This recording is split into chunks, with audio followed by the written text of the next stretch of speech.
Malumunuzdur, yani hız ve haz çağındayız. Dolayısıyla bazen çok önemli durumlar göz ardı edilebiliyor. Bu önemli durumlardan bir tanesi de Gazze'dir, Kudüs'tür, Filistin'dir bizim için. Bizim ecdadımız özellikle 2. Abdülhamid döneminde Gazze'ye ayrı bir değer, ayrı bir önem atfetmiş. Defalarca Yahudi lobileri kendisine para teklif etmesine rağmen, farklı tekliflerle gelmesine rağmen 2. Abdülhamid hiçbir şekilde taviz vermedi.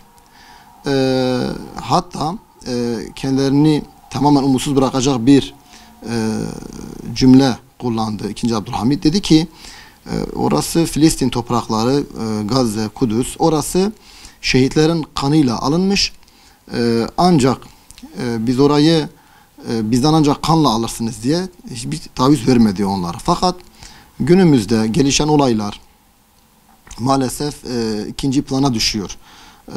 Tavsiyem odur ki özellikle gençlerimizin çevresinde, gençler arasında bunun gündemden düşmemesi, bunun Filistin'in konuşulması, Kudüs'ün konuşulması. Çünkü malumunuz oradaki insanlar, sivil insanlar, çoluk çocuk demeden kırıp geçiyor Yahudi destekçileri ve Yahudiler. Dolayısıyla günümüz gençlerine çağrım odur ki bu davaya sahip çıkmaları. Ecdadımız gibi bizim asıl olan topraklarımıza, asıl olan o inancımıza sahip çıkmak ve kendi aralarında Filistin'i gündemden düşürmemeleridir.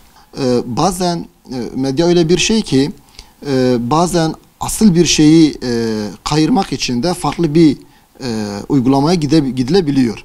Dolayısıyla bunda uyanık olmak lazım. Yani asıl meselemizi unutmamamız lazım. Yani bu boykot meselesi ne olsun? Şimdi bazen düşünüyoruz bireysel olarak biz ne yapabiliriz diye, ben ne yapabilirim diye düşündüğümüz zaman boykot bizim için en büyük destek, en büyük silah odur. Çünkü şu an ondan başka yapacak bir çaremiz yok. En azından boykota devam edelim. Bunda hassasiyetli olalım. Ailelerimize bunun boykotlu olduğunu söylememiz lazım, bilgilendirmemiz lazım ve çünkü İsrail ve Yahudi lobilerinin en büyük korkuları ekonomilerinin düşmesidir. Boykot onlar için her ne kadar reklamlarına falan devam ediyorlarsa da ama o boykot onlar için en büyük darbedir. Ama işte Müslümanlar maalesef bu konuda biraz daha duyarlı olmasını istiyorum. Ramazan aylarında mesela şey oldu, kola reklamları yapıldı. Şöyle bir reklam benim çok acayime gitti. Diyor ki işte 2 kola alana pide, Ramazan pidesi bedava diye. Şimdi bu aslında Müslümanlara ve İslam'a yapılan en büyük hakarettir.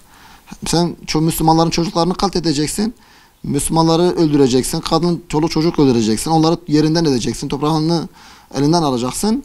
Bir de onların inancıyla onlara reklam yapıyorsun. Ve bunu maalesef Müslüman kesim bu oyuna geliyor. Maalesef geliyor. Dolayısıyla benim diyeceğim o ki bu konularda dikkatli olmaları, boykota devam etmeleri ve bunu her yerde anlatmalarıdır.